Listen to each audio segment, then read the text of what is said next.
Welcome back, everybody, to a new fun-filled edition of Musings from the Mountains, your favorite West Virginia sports-related video podcast presented by WVSports.com. I'm managing editor Keenan Cummings, and I am joined by Jared Sari, staff writer, as always. Glad to be here. Glad to be talking to you guys. Yeah, we're back. As I said, we're going to do this a lot more regularly now, kind of in the thick of things. But unfortunately, we've got some bad news, some news no one wanted to hear when it came to West Virginia. Basketball program is dealing with a COVID situation. You made it 13 games. You get to the point where you're feeling pretty confident, but this is a reflection of how fast things can change.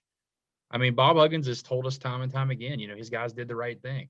His guys were doing the right thing. And he also has said time and time again, you can do the right thing and things still not work out.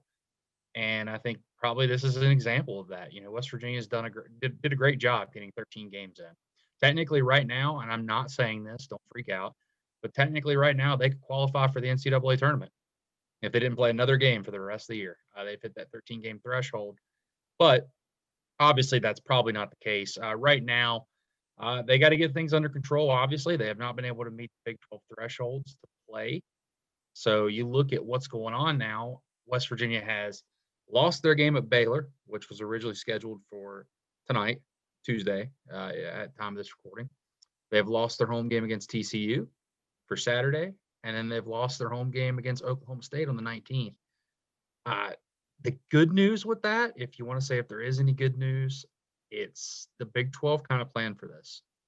There's a big gap between West Virginia's last game, which would be February 27th, and then the Big 12 tournament, which is March the 10th. So if you're able to squeeze some games in, probably be able to make up all three. You could always move that Florida game around if need be.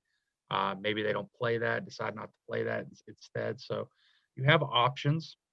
But before we get to that, I mean, first concern, Jared, is just it's here. It's happened all across college basketball, and now West Virginia's finally dealing with these issues.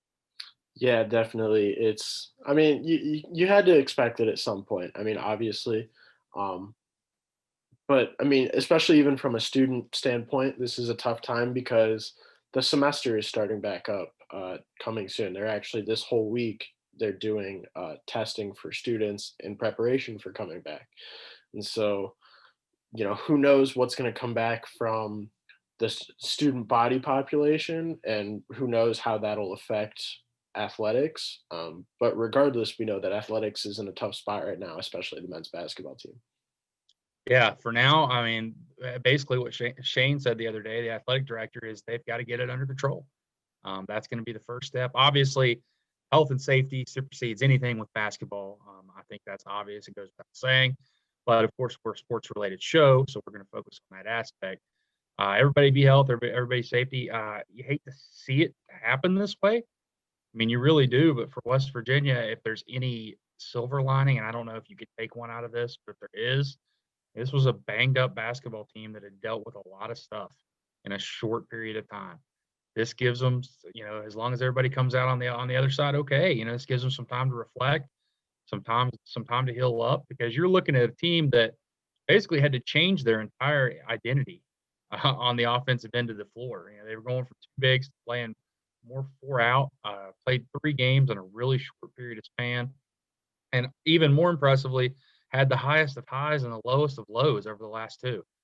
You rally from 19 to beat Oklahoma State on the road, and then you lead pretty much the entire second half and give one up on the last possession to number 4 Texas. So a lot of just kind of gut punches in a sense, highs, everything mixed in between.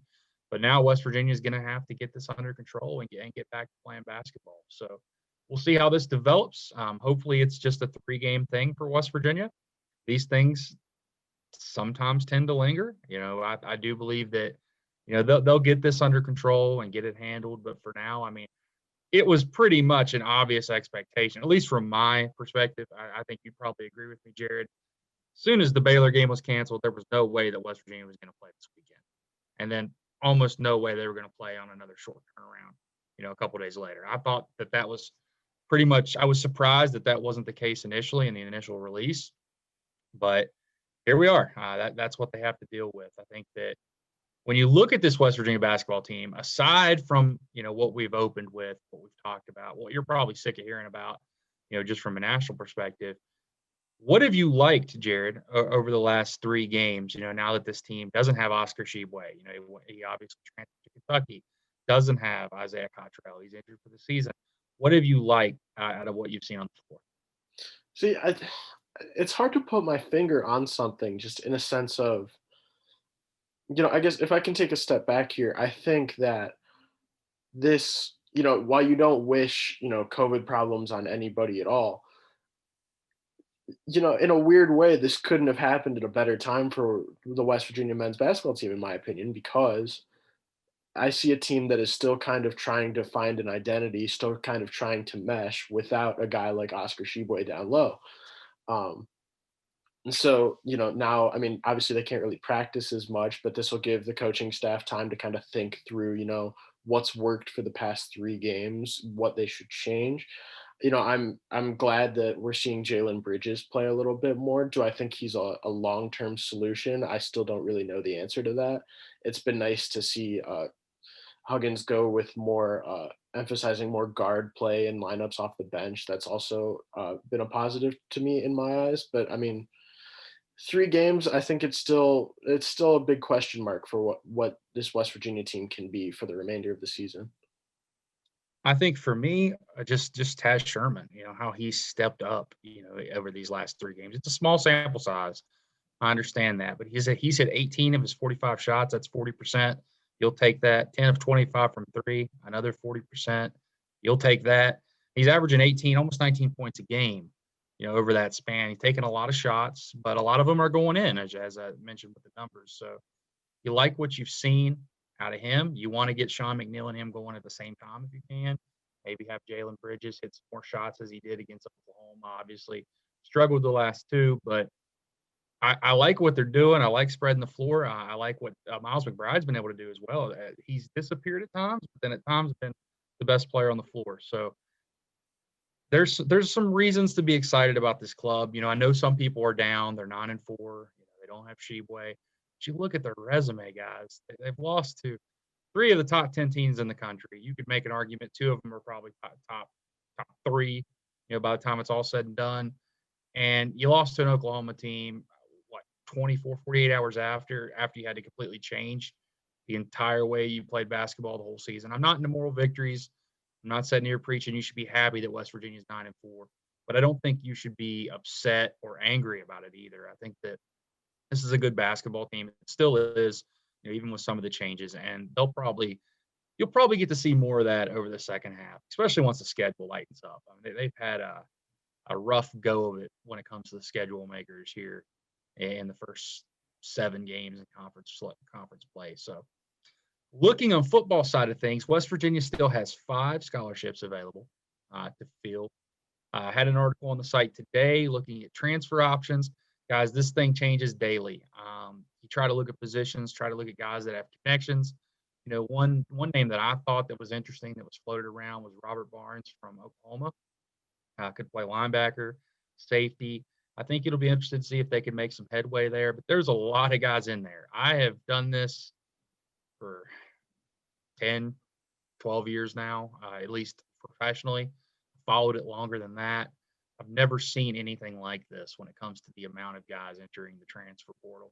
And not just the transfer portal, just being transfer options. And these are guys that are starting places, are big-time players places, and are just leaving. I mean, you saw it in basketball in West Virginia just last week with Oscar Tshiebwe. There's a lot of different reasons people are leaving. Doug Nestor, West Virginia's already benefited from this. A 2-year starter at Virginia Tech is in the transfer portal. There's a lot of things that go into it. And I do think it's going to be interesting to see not necessarily how many transfers West Virginia adds, because it's going to be a lot. There are going to be at least 3 or 4 or more. But when they come, are they going to be able to add these guys in time for the midterm? Maybe, maybe not, maybe one more. But when they arrive on campus and the impact they can make / eligibility they have left. I think West Virginia wants to add a linebacker, at least one. If you can get a game impacting wide receiver, you'll take it. A defensive lineman, maybe a DB or two, and who knows, maybe a quarterback, depending on what's out there. So Yeah, now we'll see Keenan, how it goes. yeah, now let me follow up with that. Let me ask you for the guys on the board who, you know, don't really read articles and just kind of like to, throw mud on the wall, go back and forth on the board. People have talked a lot about the quarterback position. I think it's because a lot of West Virginia fans are not really content regardless of what happens. And I mean, the play of that we saw in the Liberty Bowl leaves a lot to be desired. So in your eyes, kind of do you see them actually? Is it a legitimate possibility that they bring in a quarterback, or does it kind of just depend on what transferring quarterbacks have interest? Yeah, I think it's a combination of both. I think you'd be silly to say no to anything in today's college football environment. You just don't know what's going to be there. You don't know what's going to come across. I would be surprised, just me personally, if they added one before the midterm. I think that's something where you go into the spring, you see what you've got out of guys. Can Jarrett Dagey elevate his play further? Is Garrett Green a long-term answer? What can Goose Crowder do? See what you've got in those guys, and then step back, make an evaluation, and say, hey, we need something else, and if we can go get it, let's get it. And I think that's what you see the coaches do. I think it would be almost crazy to not explore what's out there, especially if you feel like you have a need. But some of that's going to be determined by what they see in the spring. I do think that they'll have a lot more answers then than they do now, because you've heard Neil Brown say it. He's sky high on what Garrett Green can do, but nobody saw it this year because he just didn't play. He didn't have a real off season. He didn't have a spring ball.